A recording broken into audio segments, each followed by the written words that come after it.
उन सभी विद्यार्थियों को मेरी बहुत-बहुत बधाई जिन्होंने जो है 2025 का एग्ज़ाम दिया यूपीएससी का, प्रारंभिक परीक्षा का। विशेष करके उनके लिए बधाई की बात अगर करें, तो क्यों बधाई देना है? सबसे पहली बात कि लगभग 10 लाख, 12 लाख लोग फॉर्म भरते हैं और उनमें से हम बात करें अगर, तो आधे भी एग्ज़ाम नहीं देते हैं और उनमें से भी सीरियस तैयारी करने वाले बच्चों की बात करें, तो वो मुश्किल से 10% के आसपास या 20% होते हैं सीरियस।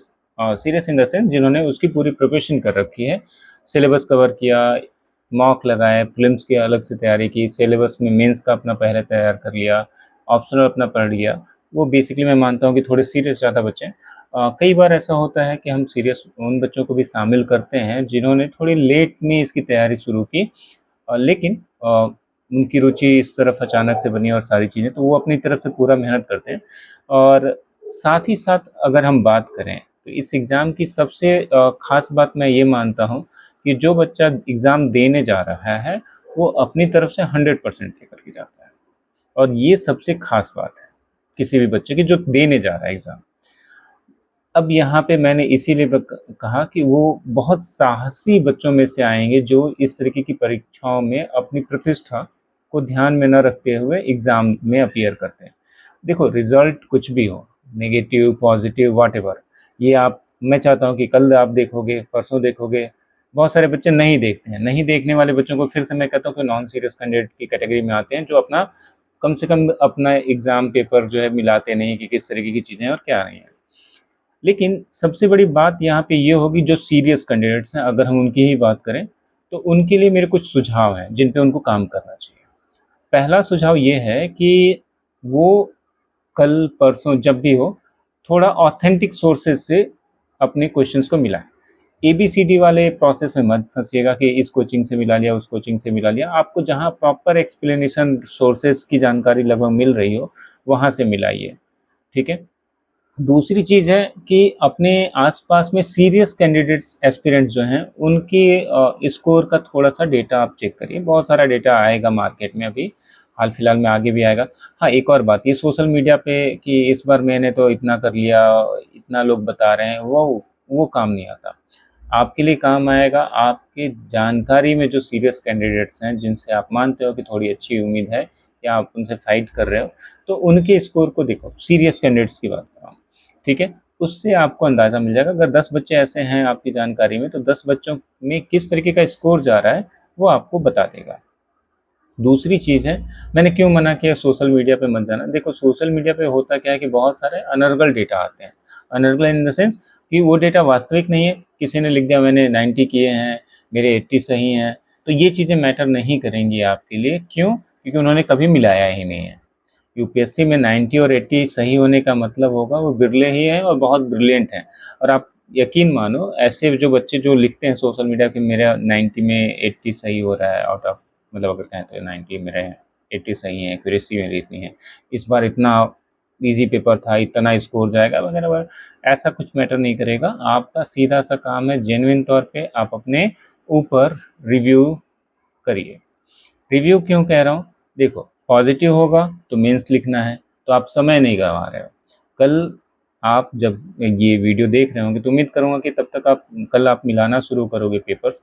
अगर अगर लग रहा है कि आपने मिला लिया है, तो मुझे भी आप अगर भेजना चाहो तो आप मेरे टेलीग्राम चैनल पे अपने पेपर को, या मुझे पर्सनली आप भेज सकते हो कि मैं उसे देख सकूँ कि क्या स्थिति है आपकी, ठीक है। दूसरी चीज़ है कि पेपर मिलाते वक्त जैसा मैंने बताया, ऑथेंटिक सोर्सेज पे फोकस करिएगा और एक्सप्लेनेशन के बिना नहीं, ठीक है। कोई बोल दे कि यही उत्तर होगा, क्यों होगा ये नहीं बता रहा तो प्रॉब्लम है, ठीक है। क्यों नहीं होगा ये नहीं बता रहा तो प्रॉब्लम है, यानी उसने कहीं ना कहीं से आंसर क्या है कि कॉपी पेस्ट मार दिया है किसी का, उसको पता ही नहीं है उसके आंसर्स के बारे में। दूसरी चीज़ है, देखो ऑलमोस्ट ये कोचिंग इंडस्ट्री का सबसे बड़ा मतलब अगर कहूँ तो ड्रॉबैक है कि फैकल्टीज तक को भी इसके बहुत सारे क्वेश्चंस के आंसर नहीं पता होते हैं। और वहाँ पे सब्जेक्ट मैटर एक्सपर्ट्स जो होते हैं, यानी कि जो कंटेंट क्रिएटर्स होते हैं, उनका काम होता है वो इसको खोजते हैं और उसके आंसर्स निकालते हैं। जो भी हो, कितना हो फेमस टीचर हो, उसको अगर आप 12 के क्वेश्चन मान लो, अगर आए हैं 12 क्वेश्चन किसी सब्जेक्ट में, वो दे दो, तो शायद वो 8 के आसपास कर पाएगा, 4 उससे छूटेंगे ही छूटेंगे। यानी 75% से ऊपर उसके क्वेश्चन करने की कैपेबिलिटी नहीं होगी, वहाँ भी वो संशय करेगा। ठीक है? तो इस बात को ध्यान में रखना, अगर आपने 8 किया है तो आप समझ लो कि आपकी स्थिति क्या है।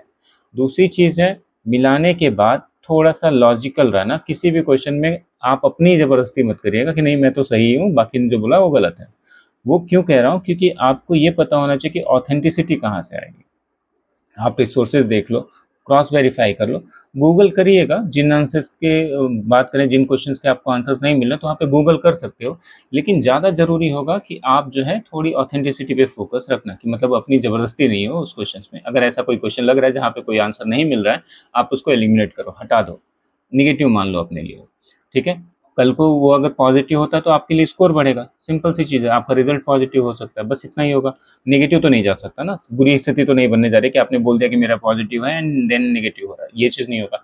दूसरा, सीसैट में भी मैं चाहूँगा कि आप मिलाइए, और सीसैट में अगर आपने कॉम्प्रिहेंशन ज़्यादा किया है ना, तो थोड़ा-सा कॉम्प्रिहेंशन की लॉजिक्स पे फोकस करिएगा।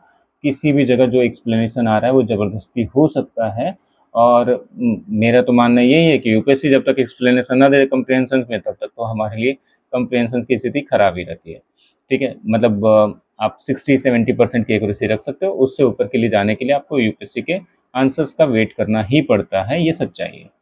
अब मैथ्स और रीजनिंग, मैंने जब इस बार बच्चों को असिस्ट किया तो मैंने फोकस यही कराया, क्योंकि मैं थोड़ा-सा लेट में इसे स्टार्ट कर पाया अनफॉर्चुनेट कुछ पर्सनल रीज़न से।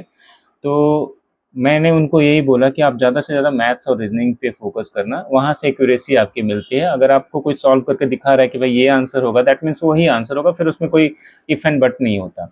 तो आप सीसैट में एक्यूरेसी के लिए मैं यही असिस्ट करूँगा कि आप जो है ज़्यादा से ज़्यादा, अगर कंप्रेंशन आपने कर रखा है, तो वहाँ पे जितना हो सके आप चीज़ों को जोड़ने की कोशिश करना, कि कहाँ पे किस इंस्टीट्यूट ने किस तरीके से आंसर दिए हैं, क्या लॉजिक लगा है इसके पीछे। और दूसरा, पैराग्राफ बहुत इंपॉर्टेंट होता है, यानी कि राइटर जो होता है उसने किस अप्रोच से लिखा है वो आपको समझना होगा। देखो कुछ मैं जहाँ तक समझ रहा हूँ कि जो यूपीएससी ने पूछा है सीसैट में, खास करके परिच्छेद में, तो परिच्छेदों में पूछने के पीछे का एक है कि पूर्वाग्रह क्या है लेखक का, वो पूछा गया, या फिर निष्कर्ष क्या हो सकता है ये पूछा गया, या सेंट्रल आइडिया क्या है। तो यहाँ जब आप पूर्वाग्रह, निष्कर्ष और सेंट्रल आइडिया पे जाते हो तो वो पैराग्राफ आपके लिए एक जस्ट रिसोर्स हो जाता है, और वहाँ पे क्वेश्चंस के डायमेंशन आपके लिए बदलते हुए से दिखते हैं। फिर आप सीधे सीधे क्वेश्चन के आंसर वहाँ से पैराग्राफ से निकालते भी हो तो डर लगता है कि गलत हो सकता है, और यहाँ वास्तविकता है कि आपको एक्यूरेसी पे फोकस करना होगा। साथ ही साथ आपको इंग्लिश में जो दिया गया परिच्छेद है उसको भी देखने की ज़रूरत है, और अगर इकोनॉमी से या इन्वायरमेंट से जुड़ा हुआ परिच्छेद है तो नो डाउट आपकी ज़रूरत होगी उसको बारीकी से वहाँ से समझने की, ठीक है? तो ये चीज़ों पे फोकस करिए और उसके साथ मिलाइए, और फिर देखते हैं कि क्या चीज़ें रहती हैं। और उम्मीद करता हूँ कि आपने चूँकि पेपर दिया है तो डेफ़िनेटली आप सबसे टफ़ेस्ट एग्ज़ाम के लिए गए थे, तो आप में बहादुरी तो है। आपने बहादुरी से वो एग्ज़ाम दिया है और उस चीज़ पे आप अमल कर पाए कि आपने जो चीज़ें पढ़ी हैं उसके हिसाब से एग्ज़ाम दिया है। थोड़ा-सा एनालिसिस करने का यही समय होगा। अगले 1 सप्ताह में आपकी ज़रूरत होगी कि आप अपना वास्तविक एनालिसिस करिए, ताकि अगर आप 25 का मेंस लिखने जा रहे हो तो उसकी तैयारी कैसे करनी है उस पे हम बात कर सकते हैं। और अगर आप 26 का एग्ज़ाम देने के लिए जा रहे हो, ठीक है? यानी कि इस बार अगर मान लेते हैं कि अनफॉर्चुनेट किसी कारण से नेगेटिव रहता है, और देखो इसमें बुरा या डरने वाली बात नहीं है।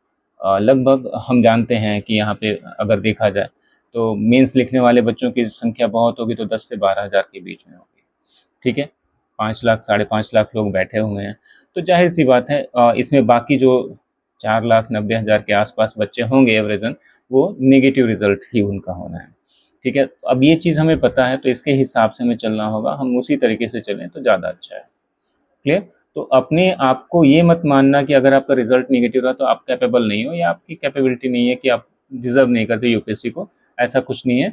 आपको अपने ऊपर फोकस करना होगा। हाँ, जो गलतियाँ यहाँ आपने की हैं स्पेशली प्रिपरेशन जर्नी में, देखो क्या आपने पढ़ा था, क्या क्वेश्चन करने में गलती हुई, ये मैटर वहाँ पे नहीं करेगा। आपकी प्रिपरेशन जर्नी की जो कमियाँ हैं उनको दूर करना यहाँ से ज़रूरी होगा 2026 के लिए। तो इन दोनों चीज़ों पे हम बात करना चाहते हैं, और आप सभी अपने कमेंट्स मुझे ज़रूर से बताइए दीजिएगा कि आप कब इस पे बात करना चाहते हो, 1 सप्ताह बाद बात करना चाहते हो या कुछ ही दिनों में बात करना चाहते हो। तो डेफ़िनेटली मैं इसके लिए तैयार हूँ, और मैं भी आप सबसे जुड़ना चाहता हूँ, स्पेशली जिनको मैंने असिस्ट किया है उन बच्चों से भी मैं जुड़ना चाह रहा हूँ कि किस तरीके से उनकी तैयारी रही है, क्या चीज़ें हमने जो डिस्कस किया, जिस तरीके से हमने क्वेश्चन देखा, पेपर तो मैंने देखा है, उम्मीद के हिसाब से फीडबैक भी मुझे मिल गया था आफ्टरनून में ही, बट फिर भी मैं चाहता हूँ कि उनकी रियल फीडबैक मिले और डेफ़िनेटली हम उसी तरीके से कमबैक करेंगे। जिस स्ट्रैटेजी के साथ चीज़ें हम कर रहे थे, वही चीज़ें आगे भी लेके चलेंगे और बेहतर करेंगे, ठीक है? और आप भी अपने लिए तैयार हो जाओ, आप अपने लिए बेहतर करने जा रहे हो। Thank you.